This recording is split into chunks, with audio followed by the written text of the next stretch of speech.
Hey guys, my name is Nick and welcome back to the channel. Today's video we're going to be taking a look at some of the Thousand Sons anti-armour type units. There's quite a few to have a look at. I'm going to try and be a bit subjective, but equally show off one of my newest painted units that I'm adding to my Thousand Sons as a good excuse. So without further ado, let's take a look at what we've got to take out those pesky enemy tanks. Let's get straight into the video.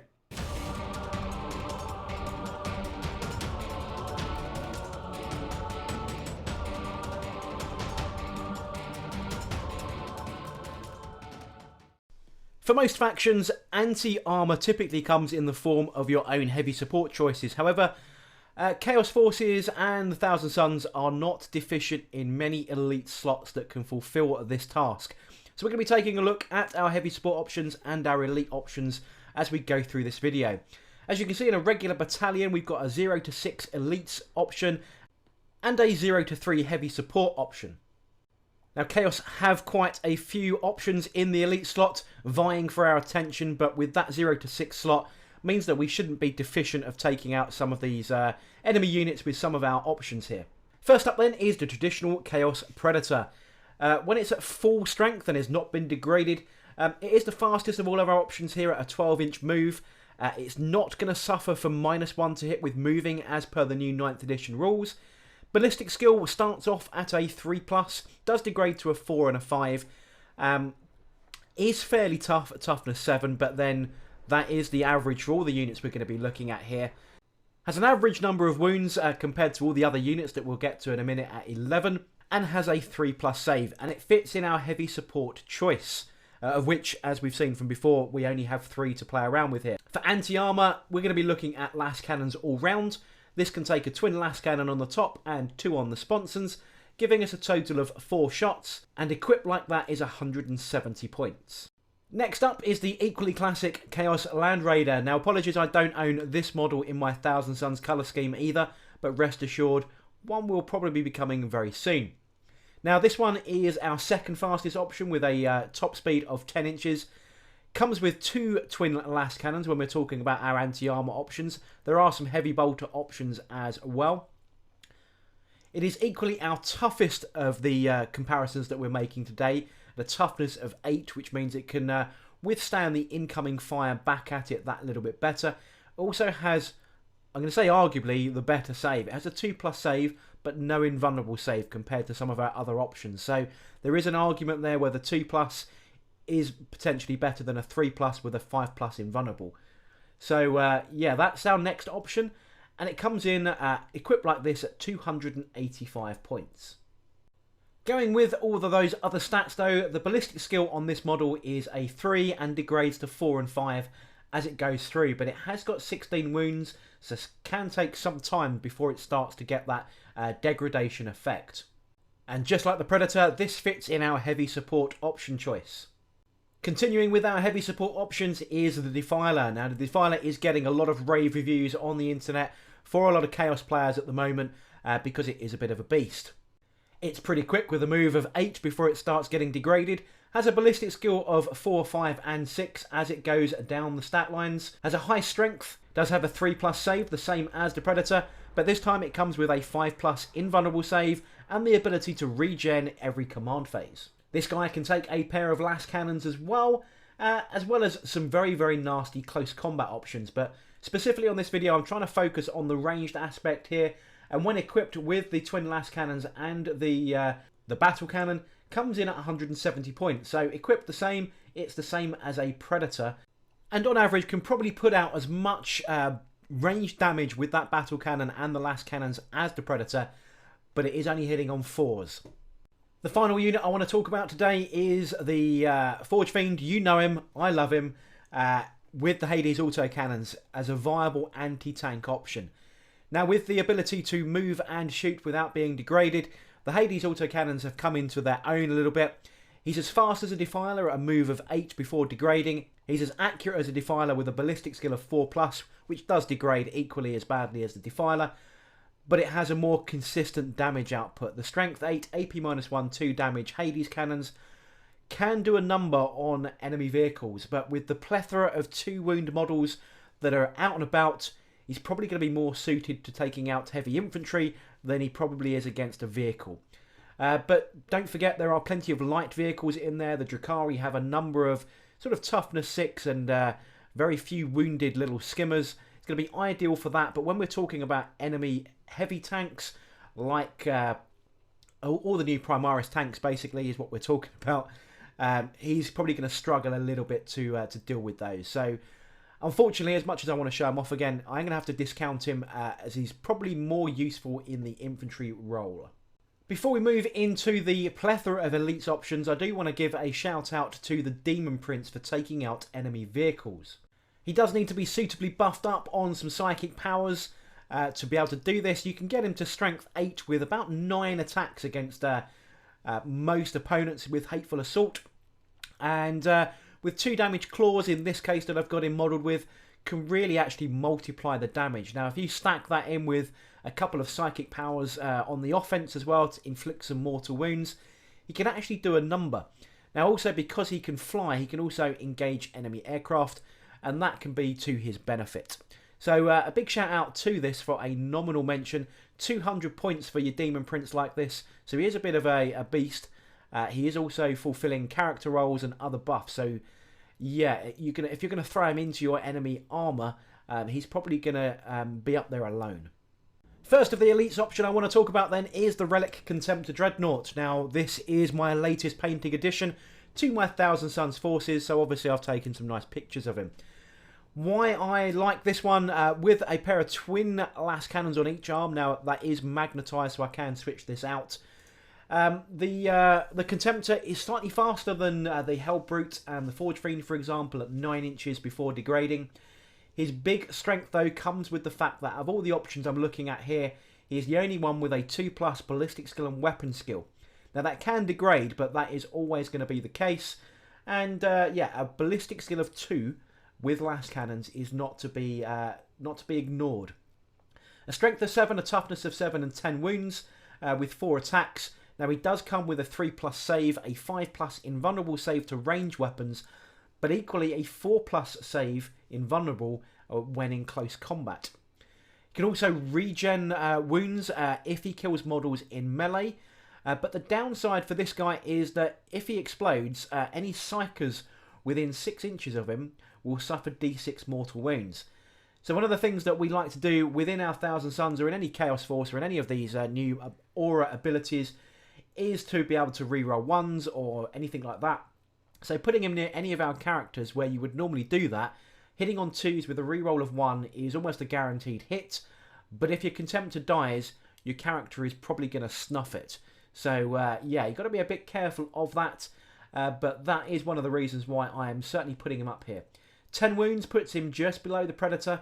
But yeah, the ballistic skill is a very big key for this fella.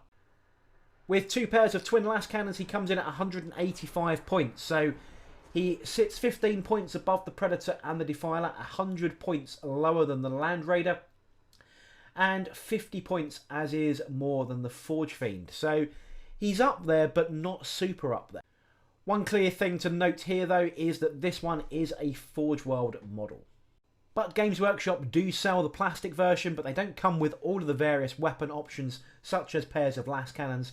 So if you're going to buy the plastic one and you want the other weapons without converting, you are going to have to go to Forge World and spend that extra cash to get one. Whilst we're on the subject of some Forge World models then, let's take a look at the Decimator engine. This comes with a whole plethora of weapon options as well. This one here is armed with butcher cannons. And yeah, this one sits for me a little bit in between everybody. So the Decimator has a flat move of 10, weapon skill and ballistic skill of 3, which do not degrade in comparison to all the other models. Only has 8 wounds though, so it is joint lowest with the Hellbrute, which we're going to be taking a look at shortly. Comes with that 3+ save and a 5+ invulnerable save, and also has that infernal regeneration, the same as a Defiler for being a demon engine. So yeah, can recover its wounds, but the non-degrading factor is quite important here. Strength and toughness of 7, so sitting on average with everybody else. So no other things to worry about there, but it does have another number of weapon options. With a pair of butcher cannons at 170 points, 2 soul burner petards, it comes in at 220 points, 2 conversion beamers, it will come in at 160, and 2 storm lasers at 150. Now when we're looking at the butcher cannon options here, this would be a heavy 8 for the pair, strength of 8, so can do a number against heavy armour, which typically is going to be, toughness 8 that we're looking at here. Has a sensible range of 36, so just under your average las cannon, but the AP -1 is the problem there, especially if you're facing knights and other land raiders, for example. They're probably going to make their save. Flat 2 damage is quite reliable though, but again, just like the Hades autocannons, this is more targeted towards those 2 wounded infantry. The conversion beamer used to be a big thing for anti-armour. There's a couple of things that are bad about this for me though. A, it's only 1 shot each, so if you're taking a pair, you're going to get 2. But the further away you are, the better the stats are. So it starts at strength 6, then goes to 8 and 10, but increases every 24 inches of difference in range between you and the target. The AP sits at -3, which is good, and the damage also increases from D3 to 2D3 to 3D3 every 24 inches. Thing that puts me off about that weapon is that the size of the table, that a lot of people are now playing this smaller board size, this new minimum recommended size that everyone's talking about. The chance of you being 48 or larger distance from your target is going to be very slim now. And you're not allowed to move the model to fire it. So, yeah, probably a very, very bad option. Storm lasers, they are going to be Assault 5, a pair of them, Assault 10. Strength 6 though, so we're going to disregard those. They are more anti-light infantry. The Soul Burner Petards, the one that comes in at 220 points, is the key here. 24-inch range. Any hit that you do with this 4D3 gun causes a mortal wound. No ifs, no buts, no saves, goes straight through, which is why it's 220 points. It's a big investment. 24 inches used to be a problem for me. The smaller boards, again, coming into its favour here with that move of 10. So you've got an effective range of 34 inches and a lot of shots, and all you've got to do is hit. So a very, very big contender here. It's only doing those 1 damage or 1 mortal wound per hit, but you can put out a lot of them. Taking out a lot of tanks or degrading them is where this is going to excel. So the last option I want to talk about, which is our final elite choice, is the Hellbrute. With a non-degrading stat line of 8-inch move, a 3-inch weapon skill, 3-inch ballistic skill, strength of 6, toughness of 7, so comes in at the same as the Forge Fiend and the Predator. 8 wounds, which is the same as the Decimator we were just talking about, and a 3+ save. Comes with an interesting rule called Craze, that if it's wounded in any phase, on a 6, it could potentially fire twice, or if it's already in combat, could potentially fight twice. But we're talking about the range combat here. Has a number of different weapon options, and there's 2 that I specifically want to call out here for the anti-armour role. The las cannon and missile launcher option comes in at 130 points, but I also want to mention the multi-melter and missile launcher option here, which at the moment is 115 points. But anyone who's watched the videos or seen the Warhammer community page, the multi-melter is changing in its stats, and I expect the points will be going up effectively with it. So the new stats for the multi-melter is going to make it a heavy 2, strength 8, which is the same as before. The AP -4 remains, but the damage is D6 or D6 plus 2 if it's within half range. So this is a big change. It's a 24-inch range, the same as the Soul Burner Petard, but again, with a move of 8 does increase that threat range to 32.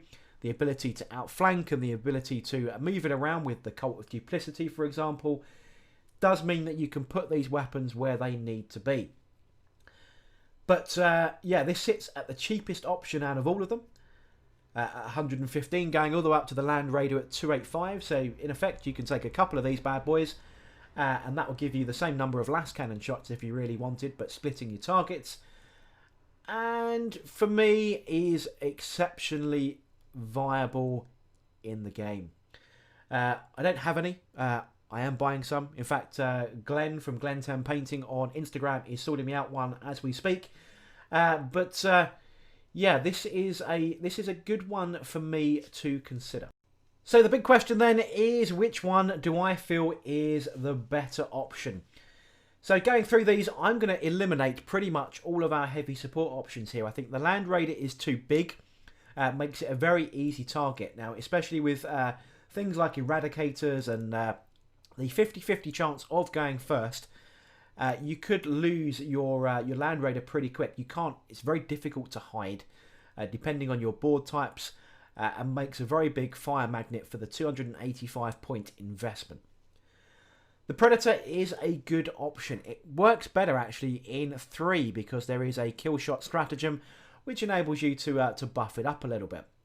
Again, they're quite big, but for me, the no invulnerable save is actually very, very important.